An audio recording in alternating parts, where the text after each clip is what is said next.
If the fallen ones fell in rank and they lost position, then they cannot go before God and condemn us, friend.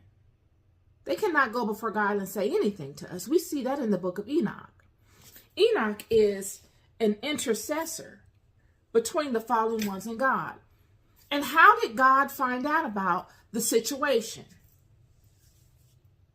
How? Do you think God found out because someone told him? Or do you think God found out because God is an all-knowing God? When we look at the story of Adam and Eve, we can look and see the mind of God at work in this very paramount situation. Adam and Eve are in the garden. They've done an act that they should not have done, and their environment immediately responds. It's as if everything that they are interacting with is connected in this particular system.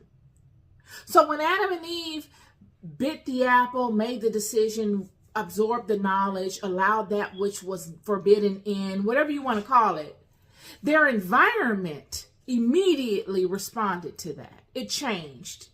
The environment's dynamic immediately adjusted. So what was before was based upon an at-if formula, if you want to look at it like that, if you're into computers. If such and such happens to such and such, then this should happen. So when they fell for whatever they fell for or allowed whatever they allowed in, the environment immediately knew it and adjusted to what it would need to adjust to in case such things happen. So when God comes into the garden and he says, Adam, where art thou? Do you think God didn't know where Adam was? If the environment knew, do you think God didn't know? And God is the creator of all these systems. He's programmed these things to do as they do. When God came into the garden and asked Adam, where is he? He asked Adam as a way for Adam to own his situation. But Adam did not do that. Adam tried to disguise himself. He tried to run from it. He tried to hide from the truth of it. It is the same way with many of us and these watchers. Many of us hide from the truths of what we do to one another.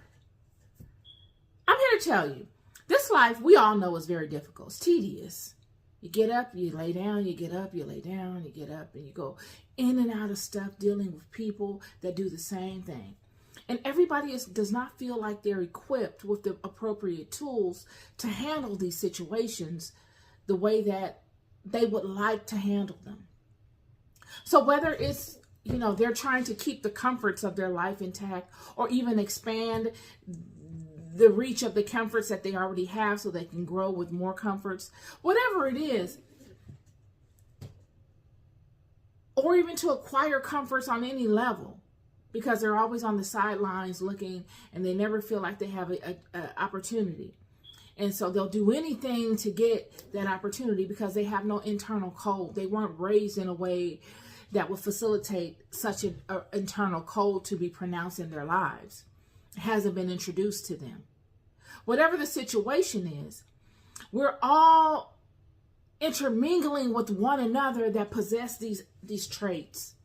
And a lot of times we find ourselves in these situations where either we behave in ways that we are not proud of, we do things that we're not proud of, and if we're not aligned properly, we will never face them.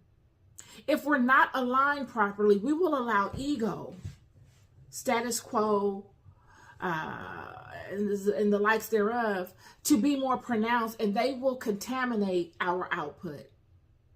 So one that would normally own up to their situation, now in their circumstance that they're currently in, due to comforts, can't do it openly. without the fear of other people looking at them a certain way, or without offending the portion of themselves that they have built up to be able to even compete at these environments. That alternate self is more paramount than the real person on the interior. So instead of owning their stuff, instead of saying, you know what, I shouldn't do this, or I shouldn't have done this, they say things to cover it, to soften it, like Adam and Eve did. They try to put on things to make it appear to be something that it's really not.